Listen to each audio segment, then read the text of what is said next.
Okay, for today's vlog, Suzuki Smash 115. Palaging lobat, nagpalit na ng battery. After 1 week, wala na naman. LED na rin ang headlight. Stator drive, lobat pa din. Kaya ito, matagal ko nang sinabi kay boss na full wave ko kanyang motor. So ito na, napag-isipan na niya. Yan, gamit ang TTGR na full wave regulator. So ito, modify natin ang kanyang stator. So makikita dyan sa coil na yan na meron tayong dilaw, puti. Okay, tapos body ground. So yung dilaw, puputulin natin yan, ikakabit natin sa end coil or starting coil. Yan. Puputulin natin yung dilaw na yan, dudugtong natin dito sa starting coil niya. So magiging full wave na. Dati half wave yan.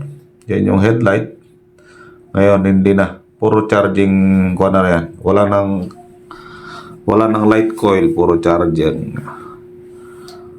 So full wave. So putulin na natin. Pinutol na natin itong kabila. Okay. Kailangan natin i-extend ng konti. Hindi na natin tinanggal. Kaya naman eh.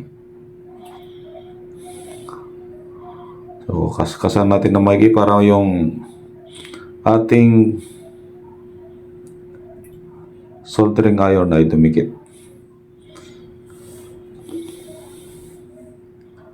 Yan. Pati yung dilaw na wire, yung kulay dilaw, yung dating light coil, gagawin na nating starting coil na. Yung light coil, gawin na natin starting coil. Saka end coil yung puti. Okay? So, since meron naman tayong magnetic coil, instead na wire, magnetic coil na dinugtong natin. Ensure lang na hindi siya matanggal o malusaw sa init. Okay, nilagyan natin ng spherical tube. So, yung dinugtong natin,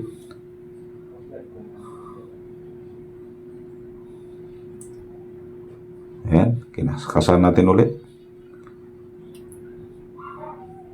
Idikit na natin ulit yan gamit ang soldering iron. So malalim, siyempre hindi na natin tinanggal.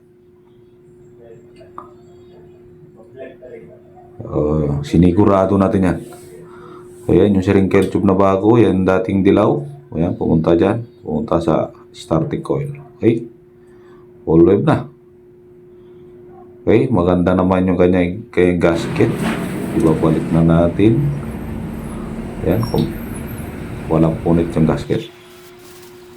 So, yung langis, tinanggal natin. Ibabalik natin dahil walang budget para sa langis. Okay. So, fast forward. Pinamitan ng malupit na panghigpit ng tornilyo. Yan, tinawid na natin yung wire sa kanyang dating location. Ibinalik na natin sa kanyang socket.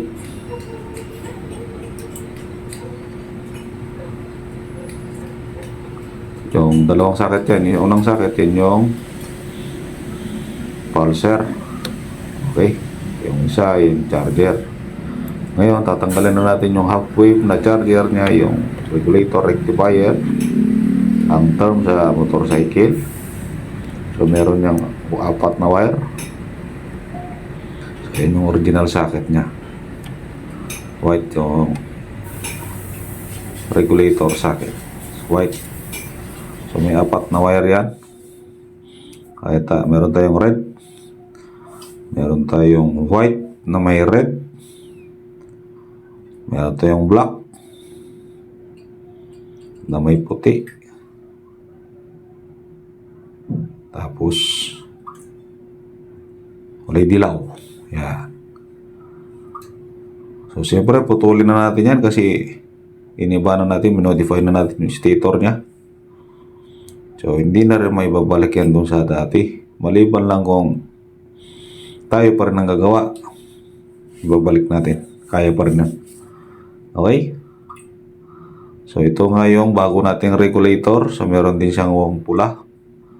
So, pula sa pula tayo.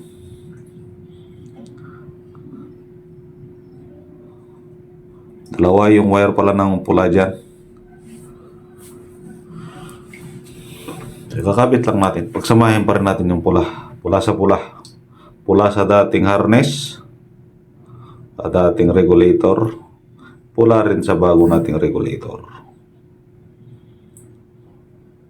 Ayan.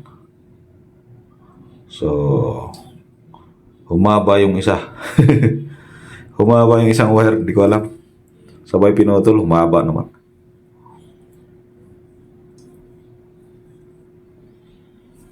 Okay. So, yan. So, gamit ang soldering iron na naman para matibay, para hindi mahila. Kahit galaw-galawin nila.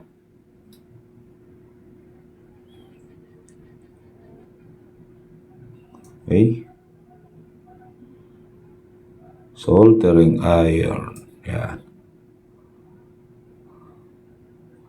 Pinainit ko pa. Ngayon, bigla ko naalala na ang yellow na wire or harness sa dating harness ay nakakabit diretso sa ilaw at saka sa preno sa likod.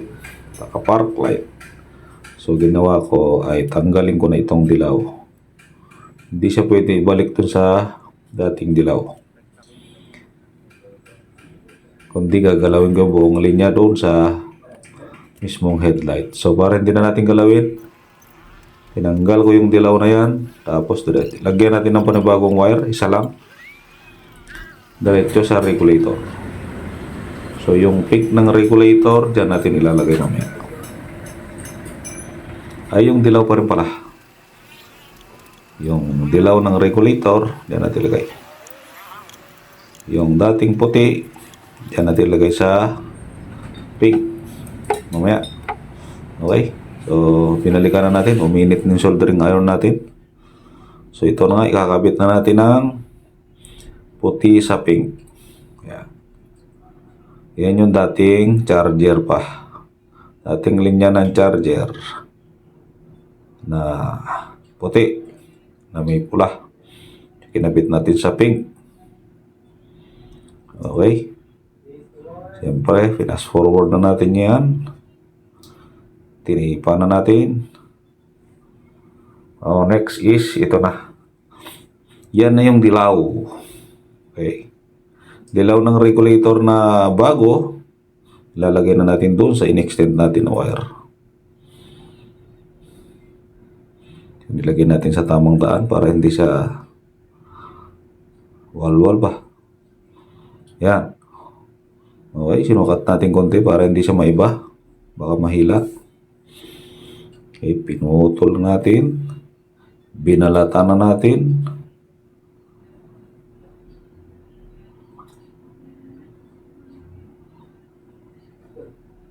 So, yan. So, ulitin ko lang, Ismas po. Suzuki Ismas 115. Pag naggumamit na kayo ng MDL, dapat nyo nang i-full wave. Okay? Isang beses lang kayong gumastos kaysa nagtitiis kayo na sa lobat. Okay. Nagiging komplikado. Hindi mo alam kung anong problema talaga ng motor kapag nalobat. Pag sobrang lobat, hindi na rin naanda. Okay? So, solder na naman natin ito. Okay. Tungan pala natin ng wire yan. Yan yung dating dilaw at saka yung kulay black ng bagong regulator. Yan. So, lalagyan natin ng wire na lalagyan natin ng wire para dyan kukuha ngayon ng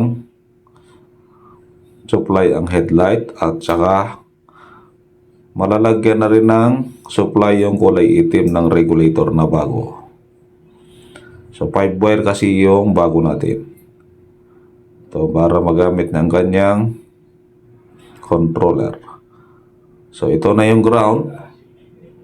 Yung green ng regulator na bago, at yung black na may puti ng Suzuki. Tugtungin natin.